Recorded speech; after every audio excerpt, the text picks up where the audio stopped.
I think people would like the government to do much more than just telling them to eat bitterness and work hard and not make a fuss. I think the Communist Party's legitimacy is undermined to some extent, but not enough to throw the party, to overthrow the party. I think there was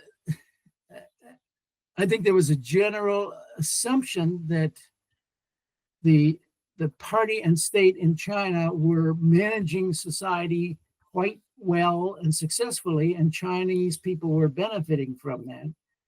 And now I think it's likely that, if there's some new campaign or some new, whatever, people are much more likely to be skeptical or even critical. Some of these things, like Xi Jinping's claim that he's going to find ways to have women to have more babies, that's clearly creating derision in China. Young people and women in particular, I think this is absurd. This Xi Jinping he's completely out of touch with reality. What does he think he's doing? The society that we're living under does not produce a situation in which it makes sense to have 3 babies for most people. So I think the legitimacy is not, you either have it or you don't.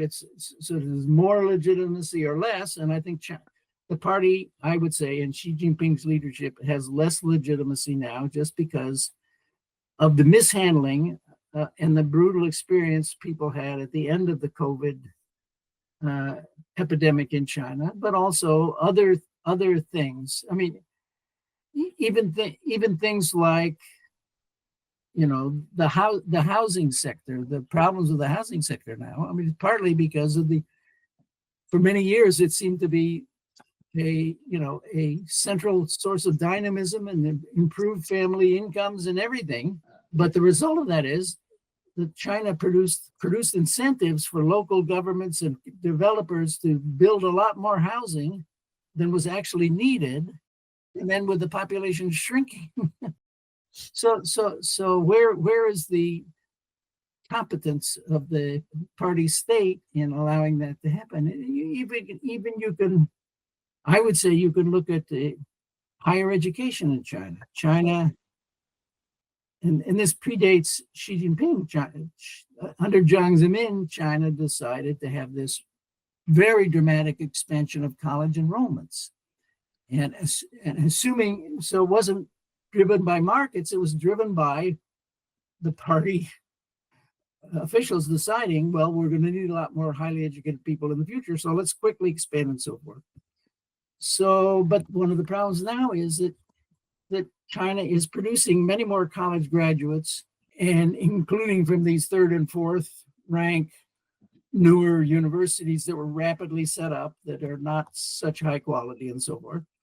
So there are many more young people who are graduating with college degrees who are having trouble finding a job. So the youth unemployment problem, a lot of it is focused on, the fact that China has more people who thought they were going to find a route to secure well-paying and, productive jobs and are now having trouble doing that. I don't have any ability to, penetrate into Xi Jinping's brain and see what's motivating him. But it has always struck me that he in particular, but also some earlier leaders like Jiang Zemin and his reaction to the Falun Gong cult and everything like that, that there's a paranoia about loss of control. I don't think was warranted when Xi Jinping came to power. In other words, I think people were, were quite accepting and positive and willing to, innovate and invest and so forth. And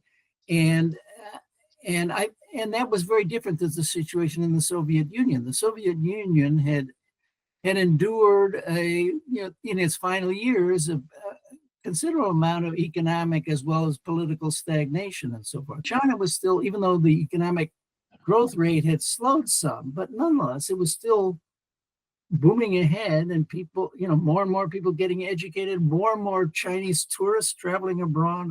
I had my last sabbatical from Harvard in 2013 and was very fortunate to spend it in Florence, Italy.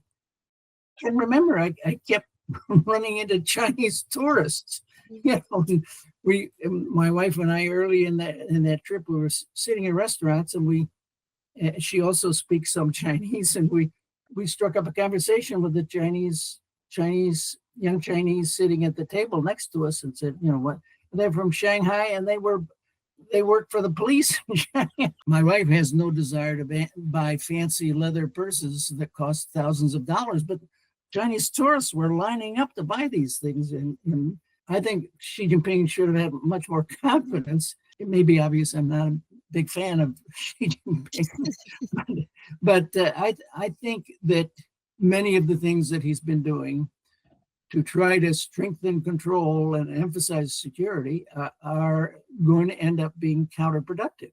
The idea that you can have all these crackdowns and tightening of controls and getting people in political trouble and scaring intellectuals and so forth.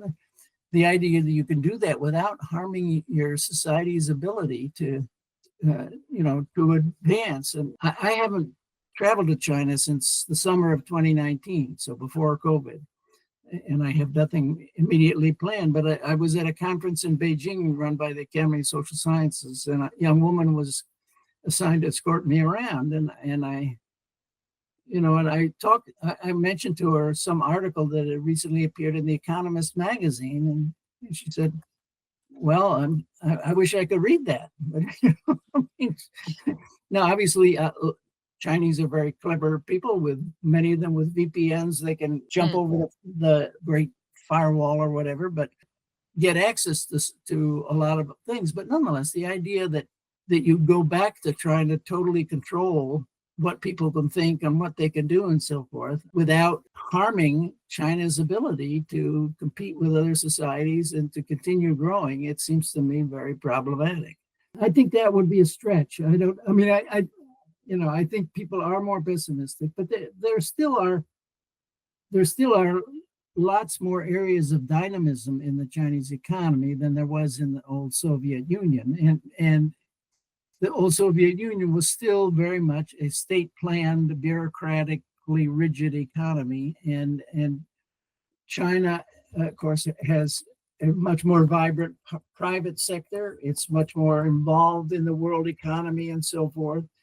And so I don't see that as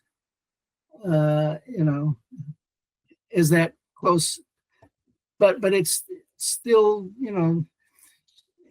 one general issue still has to do with the fact that the most dynamic parts of the Chinese economy remain the private sector and the foreign invested sector, and Xi Jinping keeps wanting to shift the balance, or he claims he supports the private sector. He claims he wants to encourage foreign investment and so forth. But nonetheless,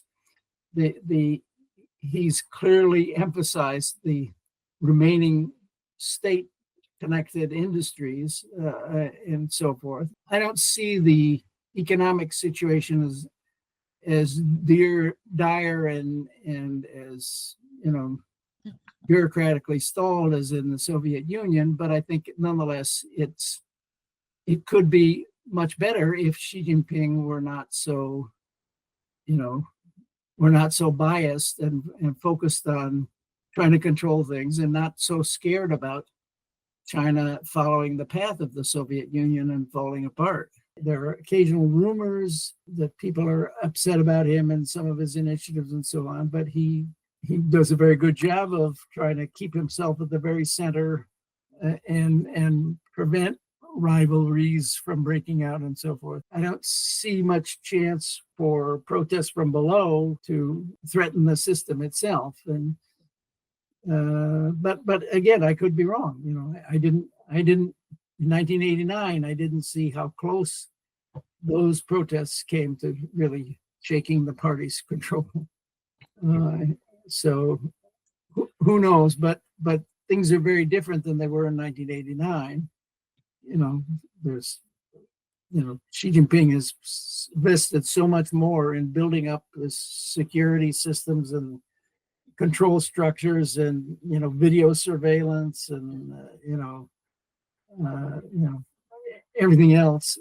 So it's hard for me to imagine that the change could be generated from below that would change the system.